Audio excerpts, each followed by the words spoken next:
Hello everyone, welcome welcome back to our channel. So ये वाले study vlog होने वाला है कि भाई जो मेरी तबीयत ख़राब थी तो मैंने कैसे पढ़ा। तो मुझे जो है फ़ीवर था, वो भी 3 दिनों से। अब ये जो है ना दूसरा पहले दिन ही मुझे अच्छे से याद नहीं, बट यहाँ पे जो है ना लाइक मैं पूरे दिन सो रही थी, पूरे दिन। अब जो है मैं 6 बजे के करीब जो उठी थी, तो मैं सोचा यार ऐसे दिन तो वेस्ट नहीं करना चाहिए। तो मैंने सोचा कि चलो माइक्रोब्स वाले चैप्टर कंप्लीट कर लेते हैं, उसकी नोट्स मैं बाद में कंप्लीट कर लूँगी, बट लेक्चर तो एटलीस्ट कंप्लीट हो जाए।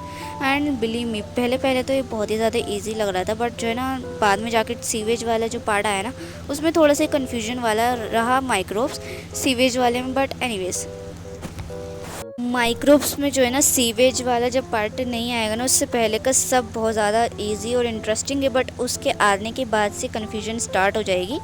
तो यस, उससे पहले का बहुत ही ज़्यादा अच्छा था, बट उसके आने के बाद जो है ऐसा हालत हो गई। बट फिर भी जो है मैंने ये वाला कर लिया था सीवेज वाला। अब ये जो है ना मेरी न्यू डायरी, लाइक वो जो पहले वाली थी छोटी सी डायरी टू डू लिस्ट की, वो तो ख़त्म हो चुकी, तो अब मैं न्यू लाई थी। मतलब मेरे पास थी, तो मैं सोचा अब टू डू लिस्ट की डायरी है, इसको बना लेती हूँ। तो अब मैं यहाँ पे जो है ये कौन सी क्लिप है, एक सेकेंड।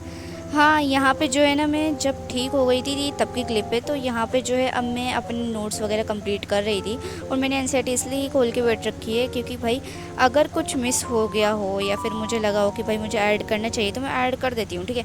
तो इस वजह से मैंने खोल के बैठी हुई हूँ। और यहाँ पे मैं जो है नोट्स कंप्लीट कर रही थी। वैसे बताऊँ, नोट्स कंप्लीट करने में मुझे बहुत ही ज़्यादा आलस आता है जब मैं लेक्चर ना देख रही हूँ, इसलिए मैं कोशिश करती हूँ कि लेक्चर के साथ ही बना लूँ, बट क्या कर सकते थे, बीमार थी मैं। बट एनीवेज, अब ये जो है पता नहीं किस दिन के लिए पे, तो यहाँ पे भी जो है ना सोशियोलॉजी लेके बैठी हुई थी, क्योंकि मेरा कुछ भी सब्जेक्ट पढ़ने का मन नहीं चाह रहा था। तो मैं सोचा सोशियोलॉजी स्टार्ट कर देते हैं, क्योंकि मैंने उसका एक भी पेज के नोट्स नहीं लिखे या फिर कुछ भी स्टार्ट नहीं करा मैंने सोशियोलॉजी का अभी तक। बट हाँ, स्कूल में तो हुआ है और वहाँ से मैंने पढ़ा भी है, बट मैंने अपने आप से कुछ स्टार्ट नहीं करा है। तो मैंने जो है यहाँ पे कैमरा कैमरा कह रही हूँ, सॉरी, टाइमर लगा लिया था, और मैं यहाँ पे जो है सोशियोलॉजी का स्टार्ट करने बैठ गई थी। वैसे मैंने ज़्यादा नहीं पढ़ा था, क्योंकि थोड़ा सा पढ़ने के बाद ही जो है मुझे बोरियत आने लगी थी, पता नहीं क्यों। बट देखो, एनसीईआरटी से पढ़ोगे ना ये तो बोरियत आएगी, बट अगर कुछ कोई से लेक्चर लगा लोगे तो बोरियत नहीं आएगी। बट अभी जो है ना मुझे सोशियोलॉजी के लिए कोई अच्छे से टीचर नहीं मिले। लाइक मैं अभी देख रही हूँ मैग्नेट ब्रेन, एक तो या तो मैग्नेट ब्रेन से पढ़ूंगी या तो कोई और सा सर्च करूँगी, अभी मैं देखूँगी, ठीक है। तो अभी ये जो है पता नहीं किस दिन की क्लिप है। तो अभी मैं यहाँ पे जो है इंग्लिश में जो है प्रैक्टिस कर रही थी। क्वेश्चन नहीं, अनसीन पैसेज। मैंने सोचा भाई मेरे में जो है ना रैंडमली थॉट आया कि भाई क्या करूँ इंग्लिश में, क्या करूँ क्या करूँ। तो मैं सोचा यही प्रैक्टिस कर लेते हैं।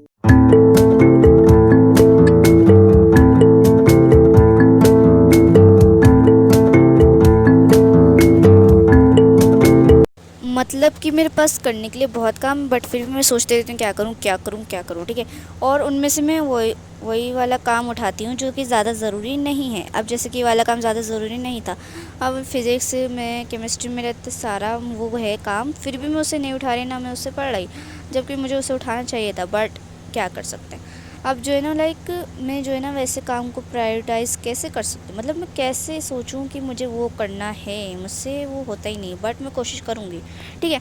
लाइक जो ज़्यादा इंपॉर्टेंट नहीं होता ना, मैं हमेशा उसे उठा लेती हूँ, एंड मैं सोचती हूँ कि इसे करने के बाद उसे कर लूँगी, बट इस तरह से दिन ही ख़त्म हो जाता है। तो अब एक इंसिडेंट बताती हूँ। तो जब मुझे फ़ीवर था ना, तो तब जो है मेरे जो है ना कुछ खाने का मन नहीं चाहता, क्योंकि बहुत ज़्यादा गंदा टेस्ट आ रहा था जो भी मैं खा रही थी, ठीक है। तो मैं जो है जब दवाई लेने गई थी वहाँ पर, तो वहाँ पे जो है ना लंबी मतलब लाइन नहीं थी, मतलब वहाँ पे लाइन में खड़ा होना पड़ा, ठीक है। तो वहाँ पे जब मैं लाइन में खड़ी हुई थी ना, तो जब मैं दवाई ले रही थी मैं खड़ी हुई थी, लिटरली भाई एकदम से पता नहीं क्या हुआ, ऐसा लगा भाई मैं बेहोश होने वाली हूँ। और जो है ना वहाँ पर मुझे जो है ना सहारा लेना पड़ा दीवार का, और ऐसा लग रहा था कि आंखों के सामने सब कुछ पर्पल पर्पल आ गया, और सब कुछ पर्पल पर्पल दिख रहा, लाइक लिटरली। और जो है सब कुछ घूमता हुआ दिख रहा, पर्पल पर्पल दिख रहा, और दिमाग में दर्द हो रहा, पता नहीं कैसा भाई। पहली बार मुझे ऐसा लगा था मैं चक्कर खा के गिरने वाली हूँ, लिटरली पर्पल पर्पल दिख रहा। और फिर मुझे तब समझ आया कि भाई खाना खाना बहुत ही ज़्यादा ज़रूरी है, क्योंकि मैं खा ही नहीं रही थी, क्योंकि मुझे अच्छा टेस्ट नहीं आ रहा था फ़ीवर की वजह से। तब जाके मुझे पता चला, और लिटरली मुझे पहली बार रियलाइज़ हुआ कि ये ऐसे चक्कर खा के गिरते हैं लोग, ऐसे बेहोश होते हैं भाई, कसम से। फिर इसके बाद जो है ना जब मैं वहाँ पे बैठी ना, तब जाके थोड़ा सही लगा। अगर मैं खड़ी रहती तो डेफिनेटली मैं गिरने वाली थी। सो येस गाइज, यही तक थी छोटी सी वीडियो। आई होप आप लोगों को अच्छी लगी हो। तो येस गाइज, मिलते हैं नेक्स्ट वीडियो में, बाय बाय।